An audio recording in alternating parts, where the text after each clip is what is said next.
Good morning student.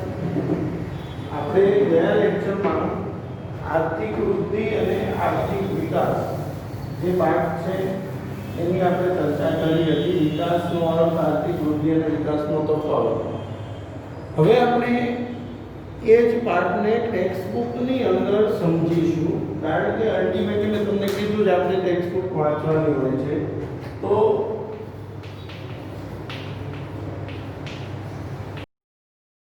ની અંદર આપણે એ જે પાઠ છે, બરાબર છે, પાઠ નંબર 15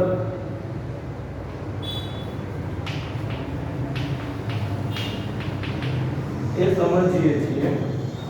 તો જો પાઠ નંબર 15 આર્થિક વિકાસ, મેં ગયા લેક્ચરમાં બધું જ સમજાવેલું છે, એના આધારે આપણે વાંચીએ છીએ. ખાલી જો પ્રત્યેક વ્યક્તિની સવાર અલગ અલગ હોય છે. કેટલાક લોકો ભૌતિક સુખ સુવિધાથી ભરપૂર જીવન જીવે છે. દરેક વ્યક્તિ માટે દરરોજની જે સવાર છે એ અલગ અલગ સંદેશ લઈને આવે છે. ઘણા એવા જે સુખી સંપન્ન લોકો છે, એ લોકો એકદમ શાંતિથી પોતાનું જીવન જીવે છે. પણ વિશ્વની મોટા ભાગની પ્રજા એવી છે કે જેમના માટે દરરોજની જે સવાર છે એક તેમના અસ્તિત્વના સંઘર્ષની શરૂઆત હોય છે. એટલા માટે કે તેમણે દરરોજ વિચારવું પડે છે કે આજે સવારે હું શું કામ કરીશ તો મને પૈસા મળશે. તો સામાન્ય રીતે આવા ગરીબ, આવા વસ્તી જે જીવન છે, જો પરંતુ વિશ્વની મોટા ભાગની વસ્તી જીવન અસ્તિત્વ ટકાવી રાખવા સંઘર્ષ કરતી જોવા મળે. આ ગરીબ તરીકે ઓળખાતા લોકો માટે ભૌતિક સુખ સુવિધા કે આરામ એ કલ્પનાનો વિષય છે. આવી પરિસ્થિતિ કેવી રીતે ઉદ્ભવી, આ પરિસ્થિતિમાંથી બહાર કેવી રીતે નીકળવું વગેરે જેવા પ્રશ્નોનો ઉત્તર છે એ છે આર્થિક વિકાસ. જો આર્થિક વિકાસ થાય તો આ તમામ સમસ્યાઓ છે તે આપોઆપ દૂર થઈ જાય. તો આર્થિક વિકાસ કોને કહેવાય?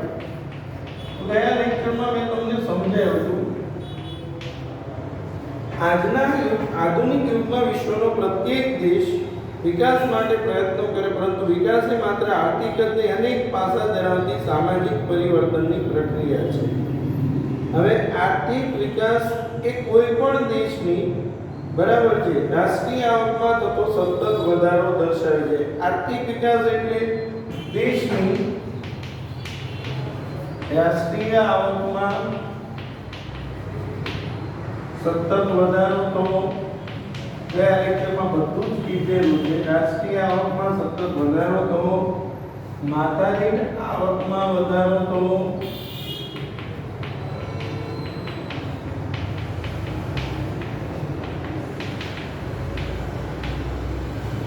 અને લોકોના જીવન ધોરણમાં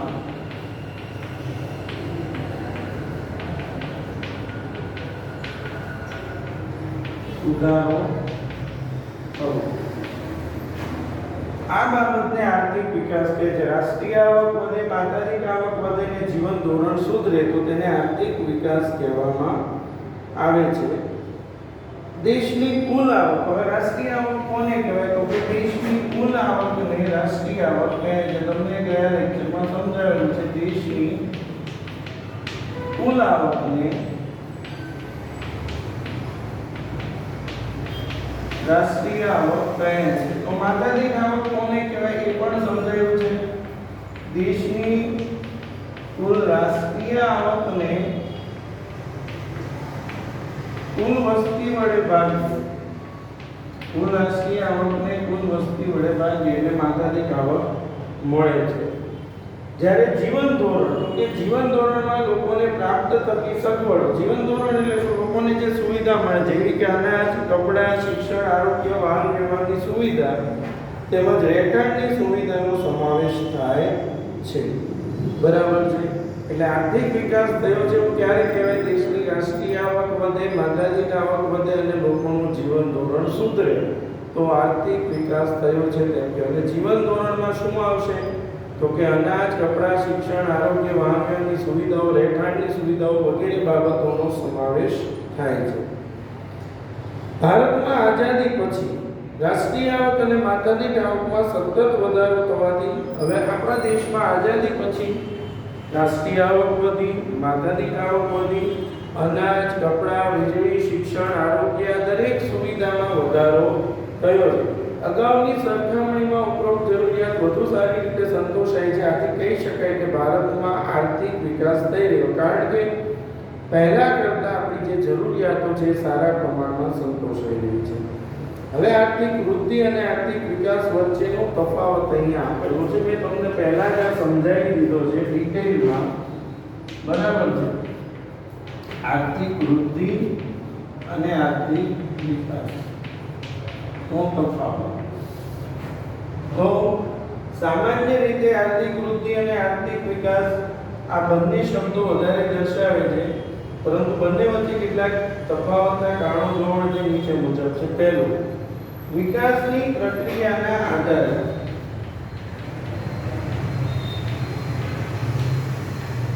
મેં તમને જે સમજાવ્યો તે તો બહુ ડિટેલમાં હતો, આમાં તો બહુ ઓછા મુદ્દા છે.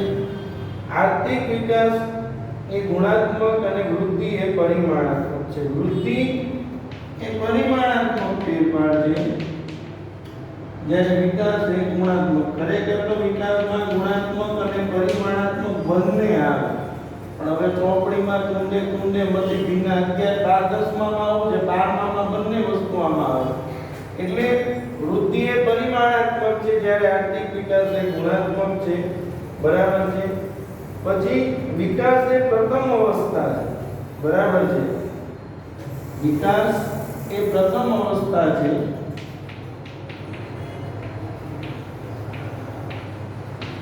જ્યારે આર્થિક વૃદ્ધિ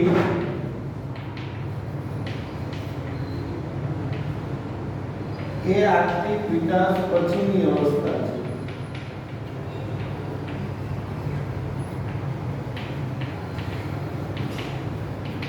ત્યારબાદ અર્થતંત્રમાં થતા પરિવર્તનને આધારે, તો જો અર્થતંત્રમાં નવા સંશોધનો થાય, હવે નવા સંશોધનો થાય એટલે દેશનું કુલ ઉત્પાદન વધે. તો અર્થતંત્રમાં નવા સંશોધનો થાય છે, પરિણામે ઉત્પાદનમાં વધારો થાય એ આર્થિક વિકાસ છે, બરાબર. કે ભાઈ ખેતી ક્ષેત્રે ઘઉં, ડાંગર જેવા પાકમાં નવા બિયારણ શોધાણ, તો નવા બિયારણ શોધાતા તેના ઉત્પાદનમાં અનેક ગણો વધારો થયો છે, આ આર્થિક વિકાસ છે. એટલે નવા સંશોધનો થવાથી ઉત્પાદન વધે છે, તો એ આર્થિક વિકાસ છે. જ્યારે ખેડાણ લાયક જમીનમાં વધારો થાય, ખેતી માટેની કુલ જમીન વધે, પડતર જમીન ઉપર ખેતી શરૂ થાય, બિનઉપજાઉ જમીન હતી એની ઉપર ખેતી શરૂ થાય, તો તે આર્થિક વૃદ્ધિ છે. અને છેલ્લે વિકસિત અને વિકાસશીલ દેશોની વાત કરીએ તો મેં પહેલા કીધું તો વિકસિત દેશોને વૃદ્ધિમાં રસ હોય, કારણ કે એનો વિકાસ ઓલરેડી થઈ ગયો છે. અને વિકાસશીલ દેશોને શેમાં રસ હોય? વિકાસમાં, કારણ કે એનો વિકાસ કરવાનો બાકી છે. એટલે જો ત્રીજો તો પહેલો હતો વિકાસની પ્રક્રિયાના આધારે હતો, બીજો હતું અર્થતંત્રમાં થતા પરિવર્તનને આધારે,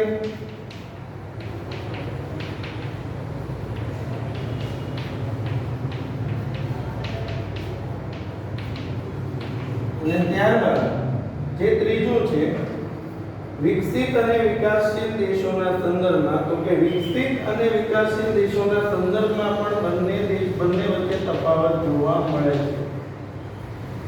કઈ રીતે? તો કે વિકસિતની વાત કરીએ અને વિકાસશીલની વાત કરીએ તો વિકસિત અને વિકાસશીલ દેશોના સંદર્ભમાં પણ બંને વચ્ચે તફાવત છે. વિકસિત દેશોની આવકમાં થતો વધારો, અમેરિકાની આવક વધે વૃદ્ધિ છે અને આપણી આવક વધે વિકાસ છે. એટલે વિકસિત દેશોની રાષ્ટ્રીય આવકમાં થતો વધારો એ આર્થિક વૃદ્ધિ છે, જ્યારે વિકાસશીલ દેશોની રાષ્ટ્રીય આવકમાં થતો વધારો એ આર્થિક વિકાસ છે, બરાબર છે. અહીંયા સુધી આપણે આમ ભણેલા હતા એ જ વસ્તુ હતી. હવે આવે છે વિકાસશીલ અર્થતંત્રના લક્ષણો. હવે પહેલી વસ્તુ, વિકાસશીલ અર્થતંત્ર કોને કહેવાય? કે જે દેશનો વિકાસ થઈ રહ્યો છે એને વિકાસશીલ અર્થતંત્ર કહેવાય, બરાબર. વિશ્વ બેંકે જે 2004 માં અહેવાલ આપ્યો છે, 2004 માં વિશ્વ બેંકનો જે અહેવાલ છે એ મુજબ જે દેશની, બરાબર છે, માથાદીઠ આવક છે $735 કરતા ઓછી હોય, જે દેશની માથાદીઠ આવક $735 કરતા ઓછી હોય, માથાદીઠ આવક કોના કરતા ઓછી હોય, $735 કરતા ઓછી હોય, તેને વિકાસશીલ દેશ ગણવામાં આવે છે. હવે વિકાસશીલ દેશના લક્ષણો હું તમને પહેલા આમ સમજાવું. બધા કોઈ એક વિકાસશીલ દેશ હોય, વિકાસશીલ એટલે જેનો વિકાસ થઈ રહ્યો છે, તો એ દેશમાં શું હોય છે, એના લક્ષણો શું હોય? એક, ગરીબીનું પ્રમાણ વધારે હોય, દેશનો 3/4 ભાગના લોકો ગરીબીમાં જીવતા હોય. બીજું, વસ્તીનું પ્રમાણ વધારે હોય. ત્રીજું, બેરોજગારીનું પ્રમાણ વધારે હોય. ગરીબી વધુ, વસ્તીનું પ્રમાણ વધુ હોય, બેરોજગારીનું પ્રમાણ વધુ હોય. માથાદીઠ આવક નીચી હોય, માથાદીઠ આવક નીચી હોય. દેશની અંદર જે વપરાતા સંસાધનો છે એ જૂના સંસાધનો, આધુનિક ટેકનોલોજીનો અભાવ હોય. બરાબર છે, આધુનિકતા જોવા મળતી નથી. અને બીજું હોય તો કેવું, એક બાજુ જૂના સાધનો હોય ને બીજી બાજુ નવા સાધનો હોય, એવું પણ જોવા મળે છે. એટલે ગરીબી વધુ હોય, માથાદીઠ આવક ઓછી હોય, શિક્ષણનું સ્તર નીચું હોય, રાષ્ટ્રીય આવકનું સ્તર ઓછું હોય, માથાદીઠ આવકનું સ્તર ઓછું હોય. બરાબર, આવકની અસમાન વહેંચણી હોય, ધનિક પાસે પુષ્કળ રૂપિયા હોય, ગરીબ પાસે કશું જ ના હોય, તો આને વિકાસશીલ દેશ કહેવાય. જે દેશની માથાદીઠ આવક $735 કરતા ઓછી હોય તેને વિકાસશીલ દેશ તરીકે ઓળખવામાં આવે છે. આ વિશ્વ બેંકનો જે અહેવાલ છે તે પ્રમાણે. હવે આપણે એના લક્ષણો જોઈએ ટેક્સ્ટબુકમાં એક પછી એક. પહેલું, નીચી માથાદીઠ આવક. મેં તમને પહેલા જ આ મુદ્દો કીધો કે નીચી માથાદીઠ આવક કે ભાઈ વિકાસશીલ દેશોની રાષ્ટ્રીય આવક નીચી હોય, અને રાષ્ટ્રીય આવક નીચી હોય તો માથાદીઠ આવક મળે કઈ રીતે? તો કે રાષ્ટ્રીય આવક ભાગ્યા વસ્તી. વસ્તી વધુ છે, આવક ઓછી છે, એટલે ભાગાકાર કરો તો કિંમત ઓછી જ આવશે. તો માથાદીઠ આવક કેવી હોય છે? નીચી હોય, કારણ કે રાષ્ટ્રીય આવક નીચી હોય છે, જ્યારે વસ્તીનો વૃદ્ધિ દર વધુ હોય. રાષ્ટ્રીય આવક નીચી, વસ્તીનો વૃદ્ધિ દર વધુ હોવાથી માથાદીઠ આવક નીચી રહે છે. નીચી માથાદીઠ આવકને કારણે જીવન ધોરણ પણ નીચું રહે છે. એટલે પહેલું, વિકાસશીલ દેશોની માથાદીઠ આવક નીચી હોય છે, પરિણામે જીવન ધોરણ પણ નીચું જોવા મળે છે. ત્યારબાદ બીજો મુદ્દો, વસ્તી વૃદ્ધિ. તો વિકાસશીલ દેશોમાં વસ્તીનો જે વૃદ્ધિ દર છે એ 2% આસપાસ જોવા મળે છે. ઘણો ઊંચો કહેવાય. વસ્તીનો વૃદ્ધિ દર 2% આસપાસ જોવા મળે છે. બરાબર. ત્રીજું, કૃષિ ક્ષેત્ર પર અવલંબન. વિકાસશીલ દેશના લોકો છે એ રોજગારી માટે ખેતી ઉપર આધારિત હોય. દેશની વસ્તીનો મોટો સમુદાય કૃષિ ક્ષેત્રે રોજગારી મેળવતો હોય છે. એટલે કે દેશના મોટા ભાગના લોકો ક્યાં કામ કરતા હોય છે? કૃષિ ક્ષેત્ર. અને કૃષિ ક્ષેત્રે કેવું છે? વરસાદ ઉપર ખેતી આધારિત છે. વરસાદ અનિયમિત અને અનિશ્ચિત છે, પરિણામે ખેતી ક્ષેત્રે જે લોકો ખેડૂતો કામ કરે એમની આવક પણ જે કહેવાય એક સરખી રહેતી નથી. એટલે ત્રીજું, વિકાસશીલ દેશોની મુખ્ય આર્થિક પ્રવૃત્તિ ખેતી હોય છે, અને દેશના 60% કરતા પણ વધુ લોકો, મોર ધેન 60%, 60% કરતા વધુ લોકો કૃષિ ક્ષેત્ર ઉપર રોજગારી માટે આધાર રાખતા હોય છે. અને દેશની રાષ્ટ્રીય આવકમાં પણ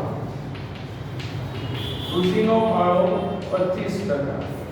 એટલે તમે વિચારો, 60% માણસો કામ કરે ને આવક કેટલી મળશે? 25%. એટલે આ કેટલામો મુદ્દો થયો? ત્રીજો. ચોથું, આવકની વહેંચણીમાં અસમાનતા. આવકની વહેંચણીમાં અસમાનતા. તો વિકાસશીલ દેશોની અંદર આવકની વહેંચણી અસમાન હોય છે. દેશની જે ટોચની 20% વ્યક્તિ છે, એ દેશની જે ટોચના 20% લોકો હોય છે, એ 40% કરતા વધુ આવક ધરાવે. એટલે 20% લોકો પાસે રૂપિયા કેટલા પહોંચે? 40% કરતા વધુ. અને દેશના જે તળિયાના 20% છે, તળિયાના એટલે બેટા ગરીબ, ટોચના એટલે ધનિક. તો ધનિક 20% લોકોને 40% આવક મળતી હોય, જ્યારે તળિયાના ગરીબ લોકોને, ગરીબ 20% લોકોને માત્ર 10% આવક મળતી હોય છે અને આ છે આવકની અસમાન વહેંચણી. આમ વિકાસશીલ રાષ્ટ્રોમાં આવક અને સંપત્તિની વહેંચણી છે એ અસમાન રીતે થયેલી જોવા મળે છે. દરેક પાસે પુષ્કળ હોય, દરેક પાસે કશું હોતું નથી. બેરોજગારી, તો આવા દેશોમાં, વિકાસશીલ દેશોની અંદર બેરોજગારીનું પ્રમાણ પણ વધુ જોવા મળે છે. બેરોજગારીનો દર 3% કરતા વધુ, એટલે 100 એ 3 વ્યક્તિ છે બેરોજગાર હોય છે. બરાબર. અને બેરોજગારી જુદા જુદા પ્રકારની મોસમી, છૂટી, પ્રચ્છન્ન જોવા મળે છે. આપણે ડિટેલમાં આગળ આવશે. તો બેરોજગારીનું પ્રમાણ 3% કરતા વધુ જોવા મળે છે. બરાબર. જ્યારે ગરીબી, તો મેં પહેલા જ કીધું તો વિકાસશીલ દેશોમાં ગરીબીનું પ્રમાણ પણ વધુ જોવા મળે છે.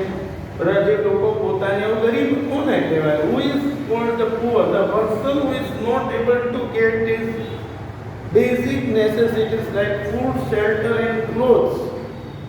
જે વ્યક્તિ જીવનની પ્રાથમિક જરૂરિયાત ખોરાક, કપડાં, રહેઠાણ અને શિક્ષણની સુવિધાઓ પણ મેળવી શકતો નથી, આ પ્રાથમિક સુવિધાથી પણ વંચિત રહેતો હોય તો તેને ગરીબ ગણવામાં આવે છે. બરાબર છે. અને આવા જે ગરીબોનું પ્રમાણ છે એ દેશની કુલ વસ્તીના ત્રીજા ભાગ છે, એ દેશની ત્રીજા ભાગની વસ્તી ગરીબ હોય છે.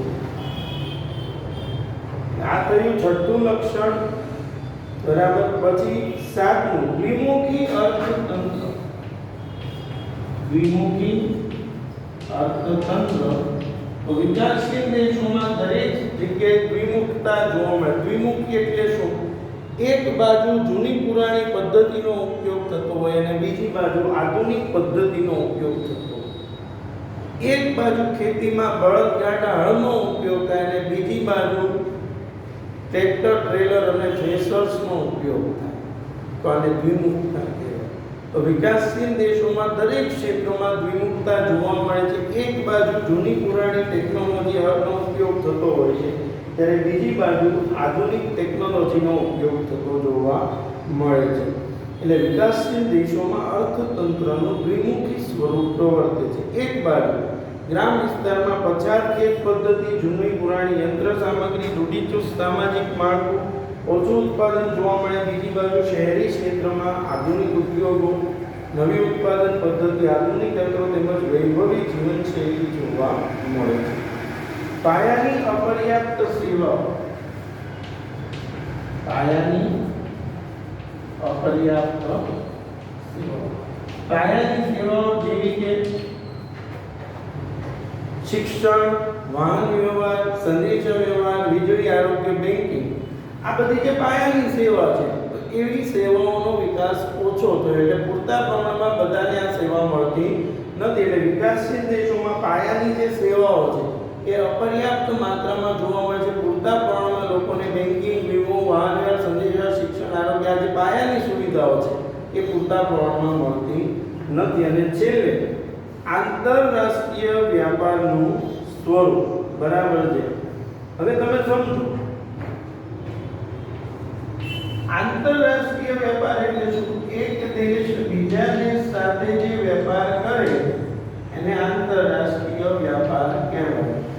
તો આવા દેશોનો જે આંતરરાષ્ટ્રીય વ્યાપાર છે એનું સ્વરૂપ કેવું હોય છે? તો કે આંતરરાષ્ટ્રીય વ્યાપાર જે છે એ એવા પ્રકારનો હોય છે કે જેમાં કૃષિ અને કાચી ધાતુઓની એ લોકો નિકાસ કરે. તો વિકાસશીલ દેશની મુખ્ય પ્રવૃત્તિ ખેતી છે, તો એ ખેત પેદાશોની શું કરતા હોય? નિકાસ. એટલે જે વસ્તુ મોકલે છે, ખેત પેદાશો જેનો ભાવ ઓછો છે એ વસ્તુઓની એ નિકાસ કરે છે. અને એના બદલામાં સામે આયાત, તો કે ઔદ્યોગિક વસ્તુઓની, ટેકનોલોજીની એ લોકો આયાત કરે. હવે તમે સમજો, સસ્તું મોકલવાનું, મોંઘું લાવવાનું, પરિણામે દેશ છે એનું દેવું વધતું જાય છે. એટલે વિકાસશીલ દેશોમાં આંતરરાષ્ટ્રીય વેપારના સ્વરૂપમાં તો કે કાચી ધાતુઓ, બગીચા પેદાશો, ખેત ઉત્પાદનોની નિકાસ કરે છે, જ્યારે યંત્રોની, મશીનરીની, ટેકનોલોજીની, આધુનિક વસ્તુઓની આયાત કરતો જોવા મળે છે. એટલે કે આયાત કમાણી જે છે એને એ નિકાસ કમાણી ઓછી છે, મોકલે છે એમાંથી રૂપિયા ઓછા મળે, નિકાસ એટલે વિદેશમાં મોકલે એને નિકાસ કહેવાય.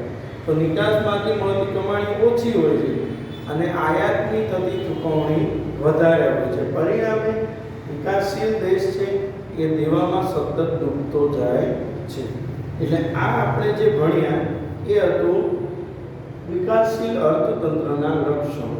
હવે આપણે એક આર્થિક પ્રવૃત્તિ અને બિનઆર્થિક પ્રવૃત્તિ વિશે પણ સમજી લઈએ. ચલો, આર્થિક પ્રવૃત્તિ કોને કહેવાય? કોઈ પણ વ્યક્તિ કોઈ પ્રવૃત્તિ નાણાકીય વળતરની અપેક્ષાએ કરે કે ભાઈ હું આ કામ કરીશ, મને એના બદલામાં આટલા પૈસા મળશે. આવી અપેક્ષાએ કોઈ પણ પ્રવૃત્તિ કોઈ વ્યક્તિ કરે છે તો તેને આર્થિક પ્રવૃત્તિ કહેવાય. એટલે કે નાણાકીય વળતરની અપેક્ષાએ કરવામાં આવતી કોઈ પણ પ્રવૃત્તિને આર્થિક પ્રવૃત્તિ કહેવાય. અર્થ ઉપાર્જન કે ભાઈ મને કામ કરવાથી પૈસા મળશે તો એ આર્થિક પ્રવૃત્તિ છે. ડોક્ટર, શિક્ષક, વકીલ, ચાર્ટર્ડ એકાઉન્ટન્ટ કયો, ખેડૂત છે કે લુહાર છે, કુંભાર છે, સુતાર છે, રિક્ષા ચલાવનાર વ્યક્તિ છે, કોઈ પણ વ્યક્તિ છે, હુઆ એની અધર પર્સન કે જે કામ કરે છે શેના માટે કરે છે? પૈસા. તો એને આર્થિક પ્રવૃત્તિ કહેવાય.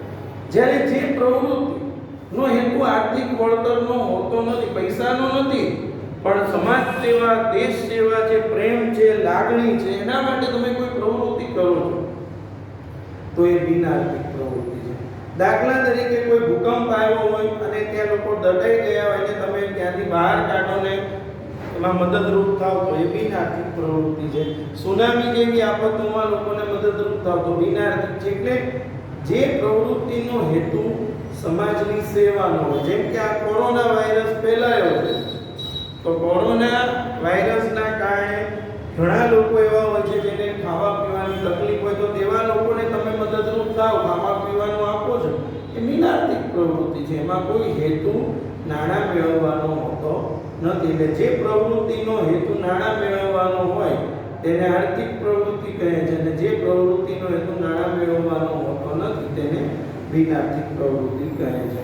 વિદ્યાર્થીઓ, આજે આપણે જે અભ્યાસ કર્યો એ આર્થિક વિકાસનો અર્થ, ત્યારબાદ જે પ્રશ્ન આવ્યો વૃદ્ધિ અને વિકાસનો તફાવત, વિકાસશીલ અર્થતંત્રના લક્ષણો અને ત્યારબાદ આર્થિક પ્રવૃત્તિ અને બિનઆર્થિક પ્રવૃત્તિ વિશે સમજીએ.